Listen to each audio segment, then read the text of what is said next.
Welcome to another dojo topic. Today we are going to be talking about alignment and aligning with your infinite nature. What the heck does that mean? So, without further ado, I'm going to share my screen with you and welcome you to the dojo. We meet here virtually every Tuesday. And if you're unable to join us live virtually, here is the topic on my YouTube channel so that you can get the gist of the topic that we talked about without the benefit, of course, of having the conversation with the other women, but you get to at least have the topic. So, welcome to yet again another topic. Last week's topic was living life unapologetically.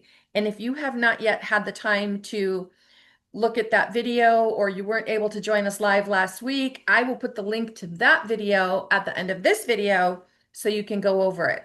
And just a little insider tip there, when you do choose to go watch that video, particularly look for the slide of hidden apologies.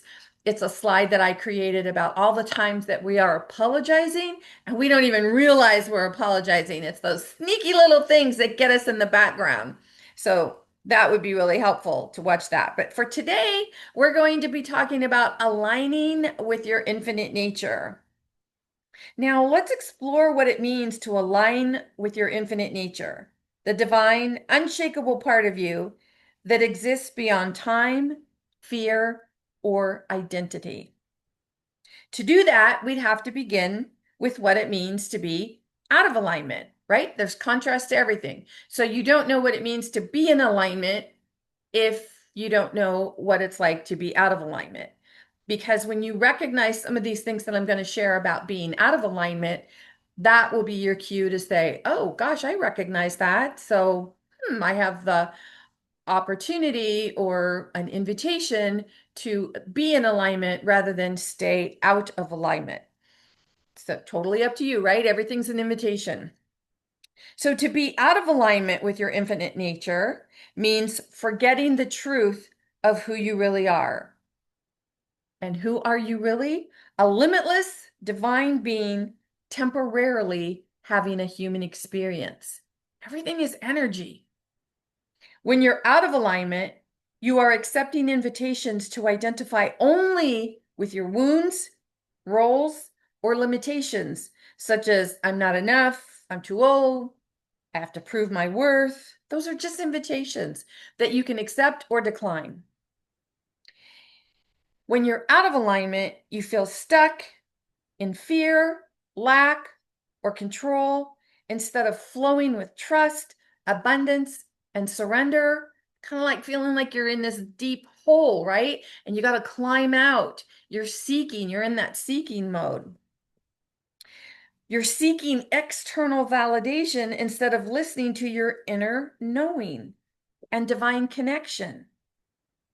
You're unhappy with yourself when you repeat old patterns or shrink to stay safe rather than expanding into your full expression and soul purpose. What does it mean, shrink to stay safe? It might mean that you are not speaking up for yourself, that you are not setting your boundaries, that maybe you've decided, today is a day I want to take just for me, but someone is trying to encroach on your day and you say, well, okay, so you're shrinking yourself to be what someone else needs you to be instead of being what you need to be for yourself. Or you can ignore your intuition and body wisdom in favor of overthinking or people pleasing. You forget your power as a creator and live reactively instead of consciously co-creating your life with the universe. You forget how much power you have when you're out of alignment. When you're out of alignment, that's when you're feeling stuck or you find yourself apologizing all the time or you're in what we would call a negative mindset. Things are just like not going your way. And when that happens, you really are forgetting that you are the creator.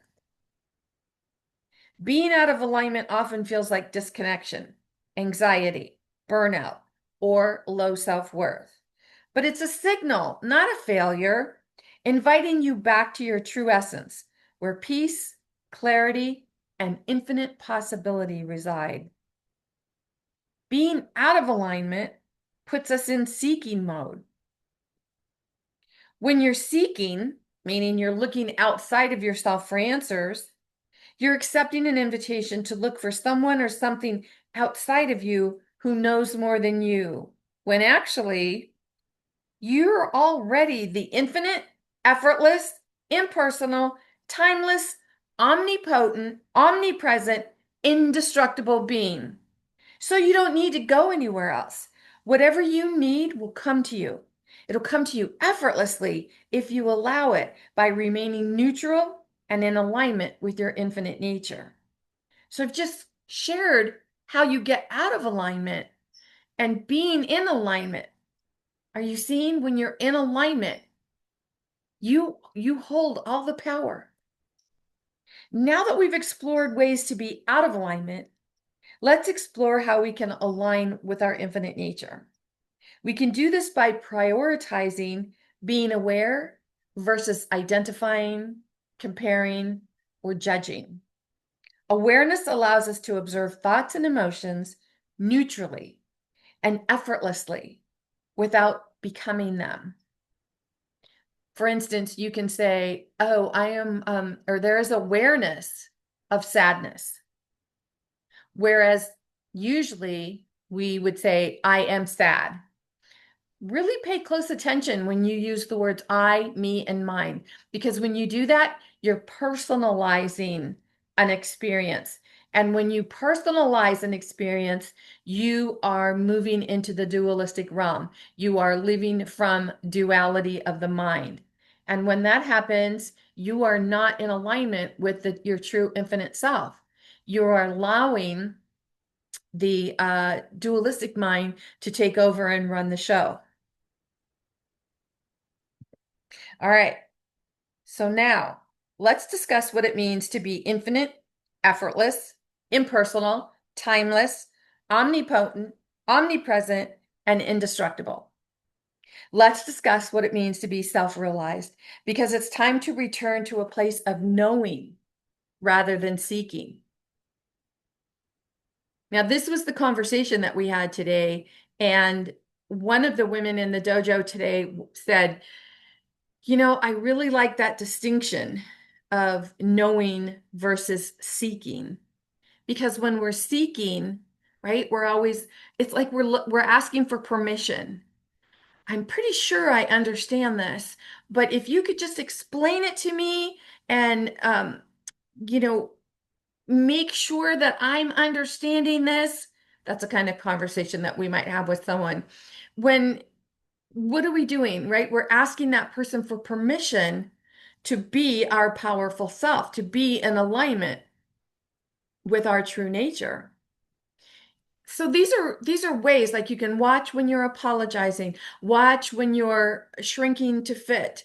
And a lot of times shrinking to fit is, you know, looking for permission. You need a permission slip. Is it really okay for me to be happy? Is it really okay for me to start dating again after I'm divorced? Or is it really okay for me? You know, it's like, okay, you're divorced. Now you're going to move on. Life is going to move forward. Life moves forward. But if you're going to tell yourself that, yeah, but maybe I have to be sad for a little bit longer, or, you know, this relationship was lasted for a really long time, and I just don't know how to be who I am outside of this relationship. Well, you are not giving yourself permission to move forward. And that means you are out of alignment with your true nature. You're shrinking to fit someone else's idea, or maybe even your belief about where you should be in the moment. So I really hope that something that I've shared today has sparked something in you. No doubt it has, or this topic would not have called to you. If you need any kind of support with this kind of work, visit me at masteringourbeliefs.com. Leave some comments here. It helps other people know, like, oh, yeah, I didn't think about that. That was a good point. When we start commenting on topics like this, we can grow exponentially, not just within ourselves, but with others as well. Because remember, we're all one, and unity consciousness can work magic. In the meantime, this is Nancy Muller, the one and only Life Sensei, saying ciao for now.